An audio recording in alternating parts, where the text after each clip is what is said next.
ফরিদপুর জেলা ভাঙ্গা উপজেলার মানিকদহ ইউনিয়ন বিএনপির উদ্যোগে কর্মী সভা অনুষ্ঠিত হয়।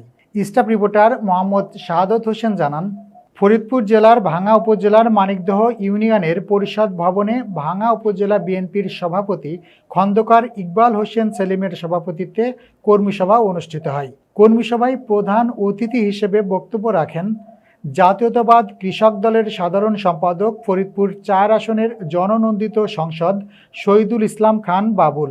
ভাঙ্গা উপজেলা বিএনপির সভাপতি খন্দকার আলহাজ ইকবাল হোসেন সেলিমের স্বাগত বক্তব্যের মধ্য দিয়ে অনুষ্ঠান শুরু হয়। অনুষ্ঠানে বক্তব্য রাখেন ভাঙ্গা উপজেলা বিএনপির সাধারণ সম্পাদক আইয়ুব আলী মোল্লা, উপজেলা বিএনপির সম্পাদক মঞ্জুরুল ইসলাম কুদ্দুস।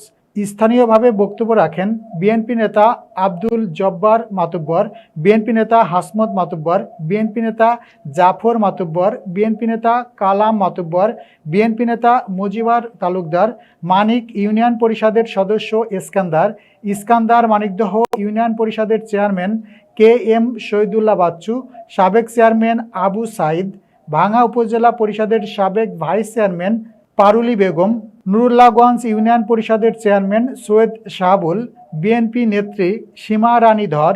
অন্যান্যদের মধ্যে উপস্থিত ছিলেন ভাঙ্গা বাজার বণিক সমিতির সভাপতি শহীদুল হক মিরু মুন্সি, ভাঙ্গা উপজেলা বিএনপির সহসভাপতি সাংবাদিক ওবায়দুল আলম সম্রাট, চৌধুরী রহিদুজ্জামান, ভাঙ্গা উপজেলা বিএনপির সিনিয়র যুগ্ম সাধারণ সম্পাদক ফজলে সুবহান শামীম, যুগ্ম সাধারণ সম্পাদক আলমগীর কবিরাজ, ভাঙ্গা উপজেলা বিএনপির সাংগঠনিক সম্পাদক শহীদুল ইসলাম বিটু, ভাঙ্গা উপজেলা বিএনপির প্রচার সম্পাদক মির্জা ইমরান, নুরুল্লাহগঞ্জ ইউনিয়ন পরিষদের মহিলা ভাইস চেয়ারম্যান রিনা বেগম, ভাঙ্গা উপজেলা যুবদল নেতা সজল আহমেদ প্রমুখ।